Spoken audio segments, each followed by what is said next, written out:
만나서 반갑습니다. 안상규 목사입니다.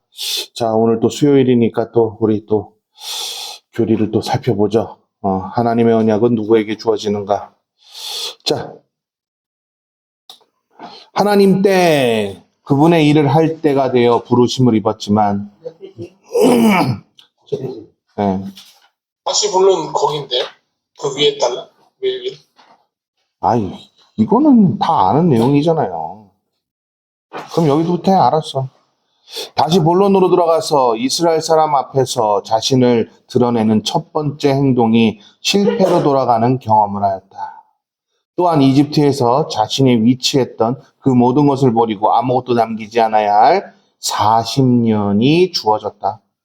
자, 하나님은 누구에게 언약을 허락하시는가? 다 버린 자. 아무것도 남기지 않는 그 세월이 모세에게도 몇 년이 있었다고요? 40이라는 그 40년이라는 세월이 있었다. 이거를 피앙세가 말하고 있어요. 그리고 그곳에서 자신의 꿈과 심지어 하나님의 나라의 약속조차 자신의 시대에 이루어지지 않을 수도 있다는 것을 오해하며 살았을 수도 있다. 예, 피앙세는 그런 모세가 하나님을 은근히 좀 원망했을 수도 있다라고 썼어요. 그래서 모세가 가졌던 절망과 포기하는 마음이 깊었을 것이라고 말하고 있어요. 하나님 때 그분의 일을 할 때가 되어 부르심을 입었지만 나서기를 끈질기게 거부했던 것도 아마 이 부분이 가장 큰 영향을 미쳤을 것이다. 예. 그러니까 우리 성경신학자들은, 성경 해석학자들은 겸손이라고 우리는 표현하잖아요. 근데 지금 피앙세는 뭐라고 얘기해요? 약간의 원망. 약간의 원망 때문에 하나님 나 안 할래. 저 말할 줄 몰라요. 그랬다는 거예요. 이해되셨죠? 피앙세는 조직신학자이기 때문에 하나님의 절대 주권에 맞춰서 해설을 하다 보니까 약간 우리 성경 해석학자들하고 조금 다를 수가 있어요. 자, 또 봅시다. 그러면서 또한 하나님의 때는 40대가 아니라 뭐라고요? 늙은 80대라는 특이한 사실도 그가 받아들일 수 없었던 이유였다. 왜요? 혈기 왕성할 때 하나님 좀 쓰시지 왜 다 늙어 빠진 나를 사용하시냐? 이렇게 생각했을 수 있다는 거죠. 자, 근데 하나님은 왜 그랬을까요? 이게 여러분 성경에 아주 재밌게 드러나는 장면들도 많은데 바로 기드온과 300용사 이야기예요. 기드온과 300용사에 대해서 오해하는 게 하나 있잖아요. 우리 대한민국에서 잘못 가르친 거. 그렇죠? 누구 탈락시켰어요? 용사다운 사람들을 탈락시키고 못난 사람들 가지고서는 사용하셨어요. 그 내용은 뭐 시간 관계상 제가 다 얘기는 안 하겠지만 나중에 여러분들한테 또 유튜브에 올릴 거니까 참고해 주시면 좋겠습니다. 물론 하나님께 설득당해 순종하지만 다시 뭐라고요? 설득당한다. 봐요. 항상 피앙세는 어때요? 절대 주권이요. 그죠? 그러니까 나는 무조건 당하는 거야. 자기는 뭐라고요? 인간은 뭐라고요? 피조물은 뭐라고요? 당하는 존재라고요. 네. 처음 영접한 그분 앞에서 모세는 이러했을 것이라고 말하고 싶다. 그러니까 약간의 원망이 있었다라는 걸 표현한 거죠. 그래서 그는 5번이나 하나님의 소명에 대해 소극적으로 임했다. 자, 성경 해석학자들이랑 건 좀 달라요. 그렇죠? 자, 그다음 하나님께서는 인간적인 자신감이 완전히 없어진 이런 지도자의 모든 질문에 끈질기게 뭐 했다고요? 설득했다. 네. 하나님의 끈질긴 설득. 여기에서도 절대 주권. 그러니까 주어가 뭐예요? 하나님이에요. 그리고 동사가 뭐예요? 하나님이 무엇 하셨다. 언제나 저는 그래서 피앙세를 존중하는 이유. 자, 지금 봤을 때 성경 해석학이나 고고학적으로 봤을 때 말입니다. 고고학적으로 봤을 때 지금 해설이 틀릴 수 있어요. 아니, 틀렸어요, 사실은. 피앙세의 말이 좀 틀렸어요. 그런데 뭐는 맞아요? 절대 주권. 그는 관심이 없어요. 뭐 외에? 하나님의 절대 주권 외에. 칼빈보다 더하다니까요. 그렇죠? 칼빈보다 더해요. 물론 그러함에도 불구하고 자신감을 상실한 모세의 네 가지 질문은 매우 합리적이었다. 물론 이 질문에 대한 하나님의 대답도 모세에게 만족할 만한 것이었다. 모세는 이 상황 역시 어떻게 했다고요?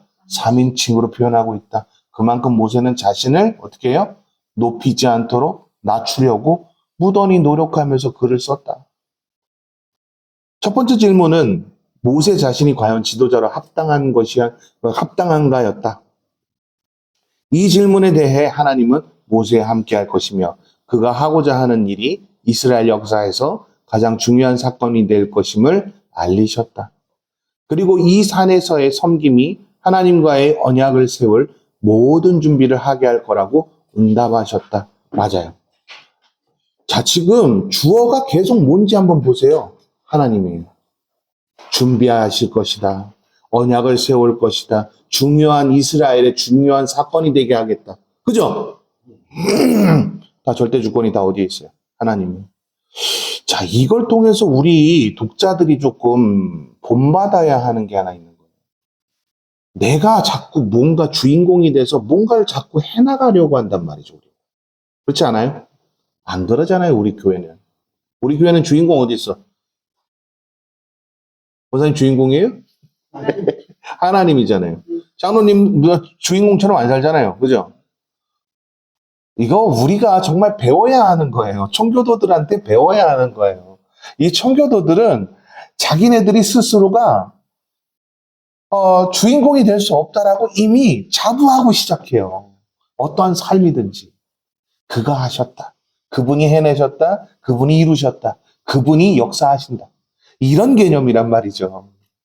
너무 멋지지 않습니까? 저는 그래서 피앙세의 이 글을 읽으면서 설령 해설이 틀렸다 할지라도 재밌고 행복하고 즐거웠어요. 자, 또 봅시다. 두 번째 질문은 뭐라고요? 자신을 보낸 신이 누구라고 백성에게 말해야 하는가? 이 질문에 대해 하나님은 백성들이 이미 오래전부터 자신들의 조상에게 들어왔음을 시사하고 있다. 근데 여러분, 좀 오래전부터 야훼 하나님에 대해서 들었다면 이스라엘 백성들이 어떠해야 했을까요? 피앙세는요, 그것까지 사실 썼는데 제가 그건 중요한 부분이 아니라서 제가 다 커트시킨 거예요. 오랫동안 전해져 내려왔어요. 몇 년 동안? 430년간. 하나님은 어떤 하나님이에요? 지금 여기에서도 어떤 하나님으로 비춰지고 있어요? 40세에 들어쓰셨어요? 다 늙어빠진 아무 힘없는 80세의 노인을 쓰셨죠? 그렇지 않나요? 다니엘은요? 다니엘도 언제 들어쓰셨는데? 젊을 때부터 남달랐잖아요. 아니, 언제 들어쓰셨냐? 키루스 2세를 하나님의 종으로 삼고 무언가를 하려고 하셨을 때, 그때 다니엘의 나이가 몇 살이었나요? 하나님은 누구를 들어쓰십니까? 하나님은 누구에게 역사하시는가? 철저하게 혈기왕성해서 자신을 의지하는 자에게는 역사하지 않으신다. 그걸 우리에게 보여주고 있습니다. 동의하세요? 예. 그러면 지혜자라고 우리가 표하는 유대 사회의 그 개념을 한번 좀 생각해 보자는 거죠. 지혜자는 뭘 아는 사람이 지혜자예요? 그렇죠. 하나님이 누군가를 들어 쓰시느냐를 아는 게 여러분 지혜자예요. 그렇죠. 맞습니다. 자, 그 다음 430년간 그럼 하나님은 어땠을까? 일단 요것부터 생각해 보죠. 가라고 배속하지 않았을까요? 야, 내가 네게 시사하고 있는 땅은 이 땅이 아니다. 니네 이집트에서 빨리 벗어나야 해. 계속 하나님은 요구하지 않으셨을까요? 피앙세가 한 말이 430년간의 요구에도 불구하고 그것이 좋다고 눌러 앉은 이스라엘. 그 이스라엘은 하나님에게 더 이상 필요한 존재가 아니었다. 라고 얘기하고 있어요. 피앙세가. 이해되셨어요?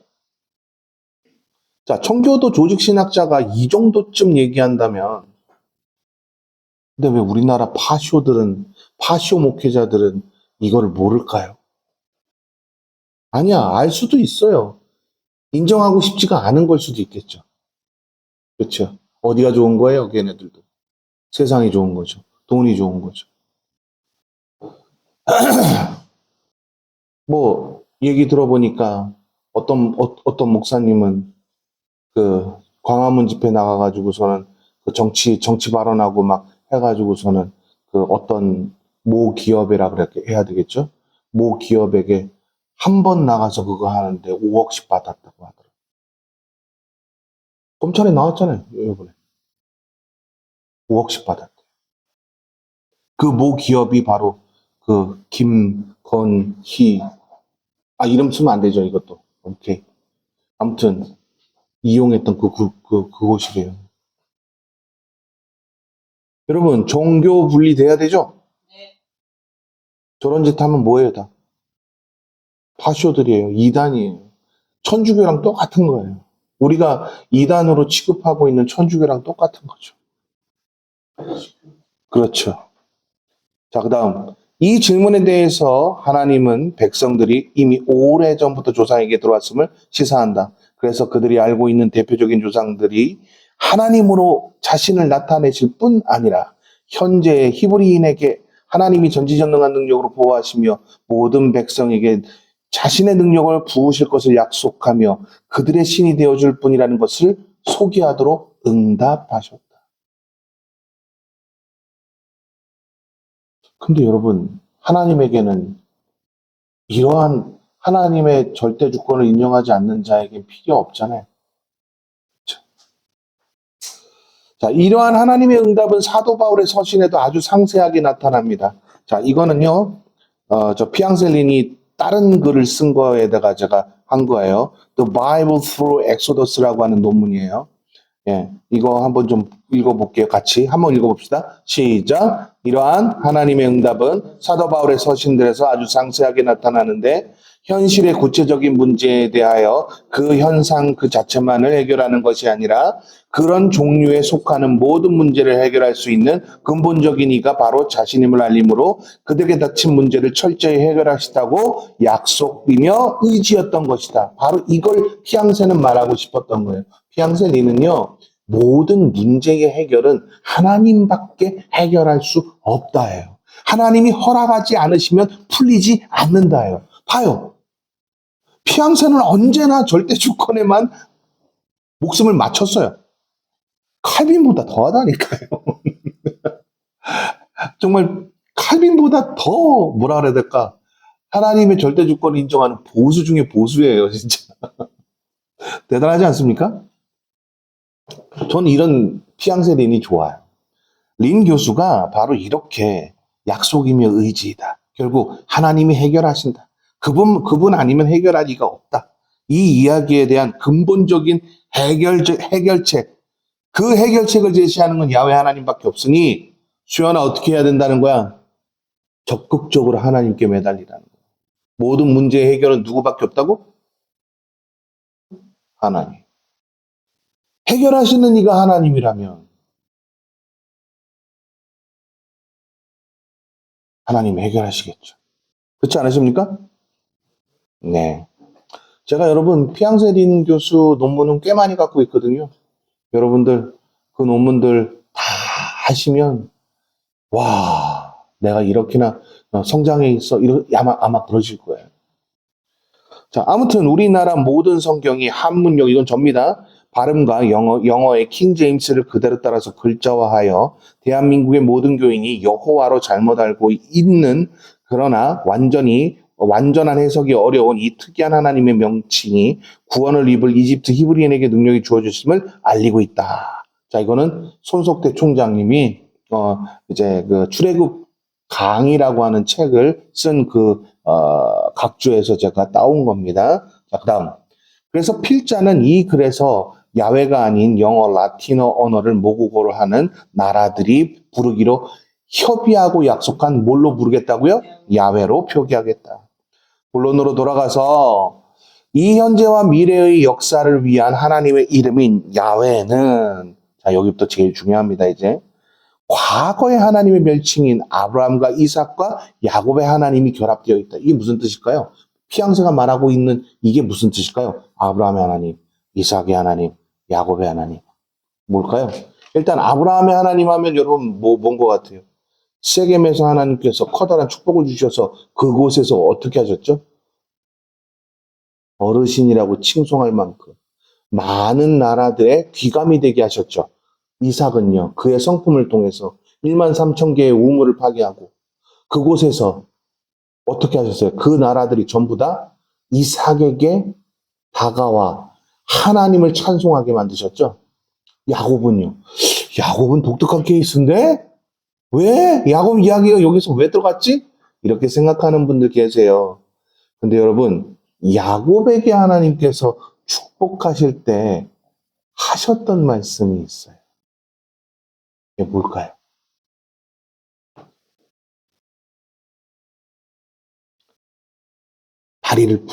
환도뼈를 부러뜨리고 나서요. 하셨던 말씀이 있잖아요. 그렇죠. 내가 이제 나는 너를 더 이상 사기꾼이라 부르지 않겠다. 야곱이 여러분 그때 당시 별명으로 사기꾼이란 뜻이에요.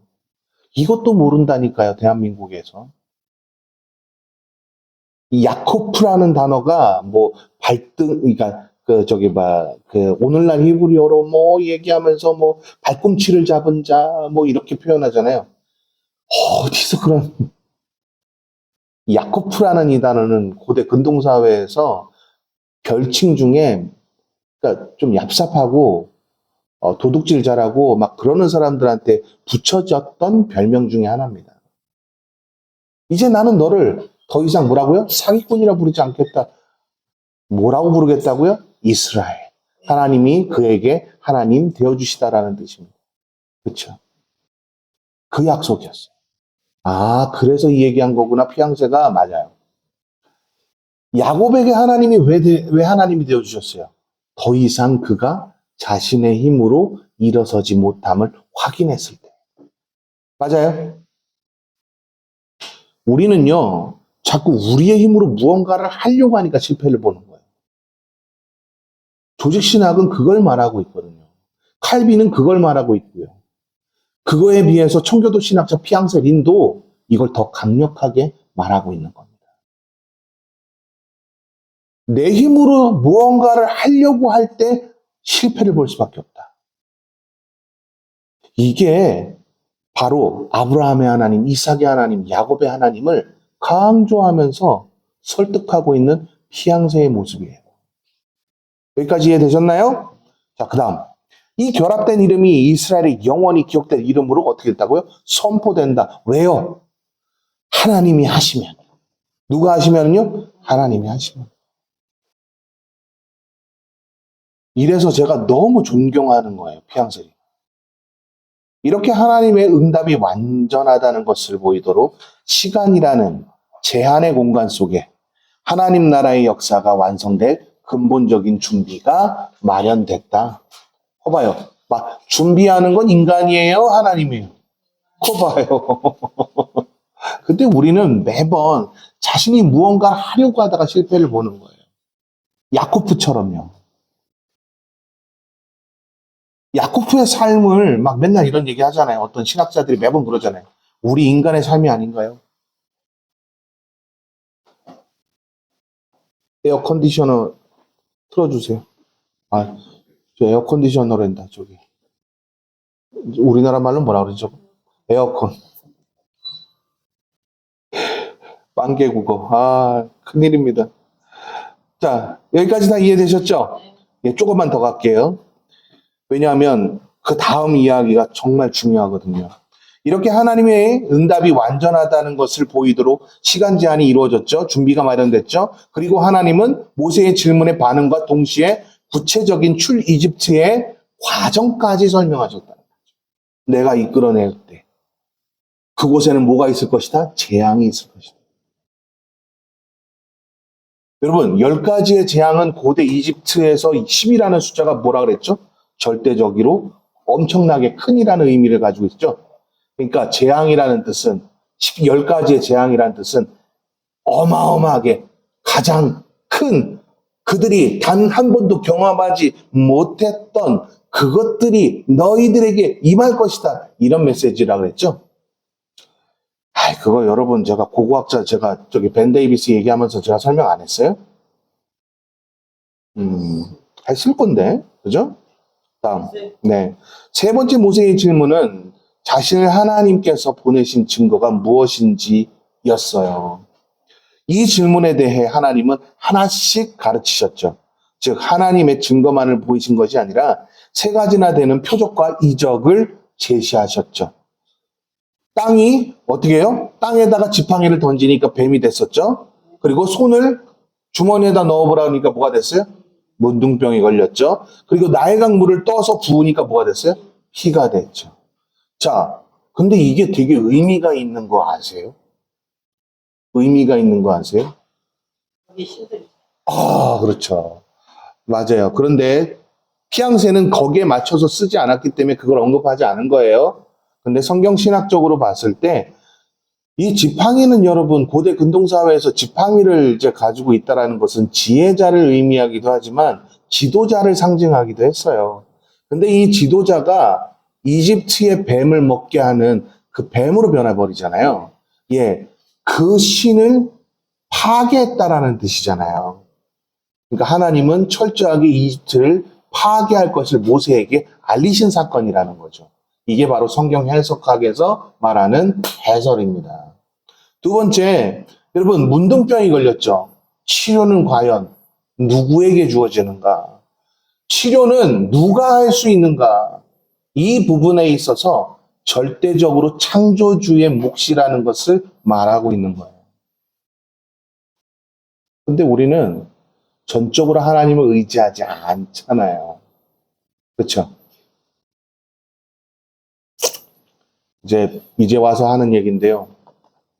저 여기 수술할 때 침샘 있죠? 여기 침샘에 이거 여기 이렇게 되어 있고 여기 시신경이 여기 다 들어가 있었거든요. 이제 와서 하는 말씀드리는 겁니다.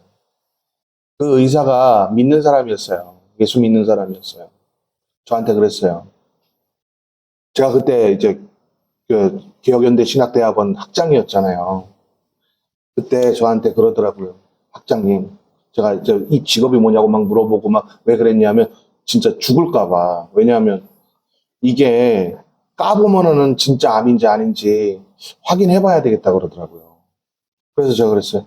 지금 당장 죽어도 난 여한이 없다고 그랬더니 막 웃어요. 그러다가 예수 믿으세요 하다가 이제 직업이 뭐냐 이렇게 해가지고서 막 이런 것들 자꾸 묻고 하고서 이제 했어요. 근데 수술 들어가기 전에 이제 여러분 그거 아시죠? 딱 누워있을 때 숨 들여 마시세요. 하나, 둘, 여기서 이제 13잖아요. 그거 하기 전에 교수님이 그러는 거예요. 안심하세요. 하나님이 분명히 하실 거예요. 이 시신경들 건드리면 눈이 이거 수동으로 떠야 된다 그랬거든요. 수동으로. 네. 근데 전 걱정했을까요, 안 했을까요? 아이고. 그거 가지고 걱정하라 안상규가 아니거든요. 왜? 하나님이 함께 하시니까요. 수술하고 딱 나왔는데 눈이 자동이에요. 그래서 제가 집사람한테 그랬어요. 집사람 가라고. 나 귀찮았거든요. 나는 그냥 혼자 있고 싶어요. 막 아프면 누구한테 안 알리고 싶거든요. 근데 집사람이 꼭 옆에 있어야 되겠대. 그래도 집사람이 왔어요. 근데 배는 엄청 고픈 거예요. 그래서 집사람한테 제가 첫 마디가 뭐라는지 아세요? 배고프다고 빨리 좀 시키라고. 그러면서 눈 떠지는 거 보라고. 그랬더니 막 염려했다고 막 하더라고요. 근데 뭘 염려하냐고 그런 거 가지고 신경 쓰지 말아요. 그 다음에 이제 첫 번째 진료 시간에 다행히도 그 시신경 건드렸대요. 솔직하게 얘기를 하더라고요. 그 시신경 건드렸는데 작동이 되더래요. 눈이. 지금 보여, 여러분. 보세요, 저. 눈 작동되죠? 안 건드릴 수가 없대요, 거기를. 근데 뭐가 걱정이에요? 뭐가? 누구는 수술 18번, 38번이나 하는데.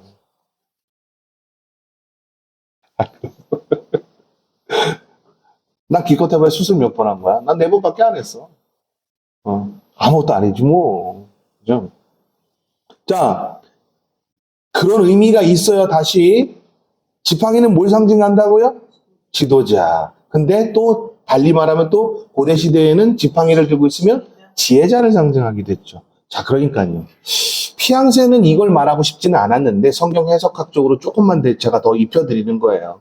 성경 해석학에서 봤을 때 그렇다면 지혜는 과연 어디서 오는가?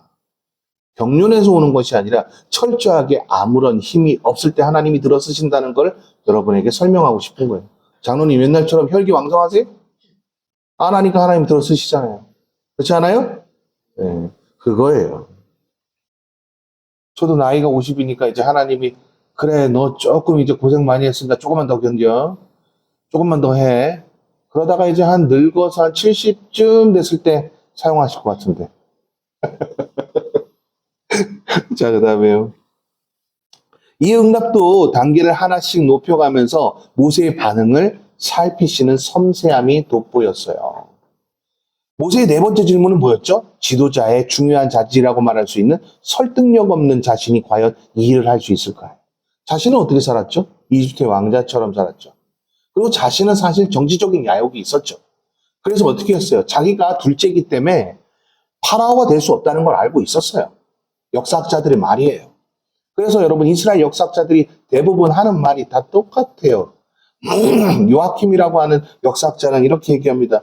그래서 모세는 유도, 비돔, 그러니까 라암셋 비돔 말이에요. 비돔 땅, 고센 땅에 가서 그들을 자신의 백성 삼기 위해서 무던히 노력했던 일들이 성경에 아주 단편으로 그려지고 있는 것이다 라고 얘기했어요.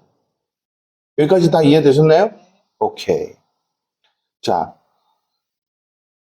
그러니까 결국은 지도력이 없잖아요. 그렇죠? 이 지도력이 없는 이러한 모습으로 내가 저들을 이끌 수 있을까? 이런 생각을 이제 할 수밖에 없는 나이가 돼버린 거죠. 혈기왕성할 때는 내가 이끌 수 있어 이랬겠죠. 그렇죠? 근데 자기 나이가 이제 그 정도 딱 먹어보니까 나는 아니구나. 그런 생각을 했다는 거예요. 됐나요? 오케이. 오늘 여기까지 합시다. 자, 지금 피양새는요, 자, 해설 얘기하지 맙시다. 성경 해석학적으로 봤을 때 해설은 조금 피양새가 좀 웃겨요. 그렇죠? 그런데 피양새의 그 웃긴 해설 말고 바라보는 관점으로 말하고 싶은 거 있죠. 절대주권. 그리고 너희의 힘으로 하지 마. 그리고 내가 살아있을 때, 왕성할 때 하나님은 안 쓰신다는 거. 그렇죠? 하나님은 어떤 하나님이에요? 이미 준비도 하셨고, 기다리기도 하시고, 또 어떤 하나님이에요? 계속해서 그들이 무언가를 할 것에 대해서 대비하시는 하나님이죠. 그렇죠? 자, 이렇게 하나님의 절대 주권에 맞춰서 글을 쓰고 있는 피양새의 모습을 좀 생각해 보시죠. 피양새 교수는 하나님의 절대 주권 외에 다른 것으로는 절대로 살지 않겠다고 선언한 사람이잖아요. 그러니 자신의 책에도 그 내용이 돋보일 수밖에 없던 겁니다. 여러분, 이건 우리가 본받아야 되는 거예요. 맞죠? 하나님의 절대 주권 외에 다른 것을 인정하지 않겠습니다. 내 힘으로 살지 않겠습니다. 당신께서 준비하신 그것으로만 내가 움직이겠습니다. 여러분 동의하세요? 네. 질문 있으십니까?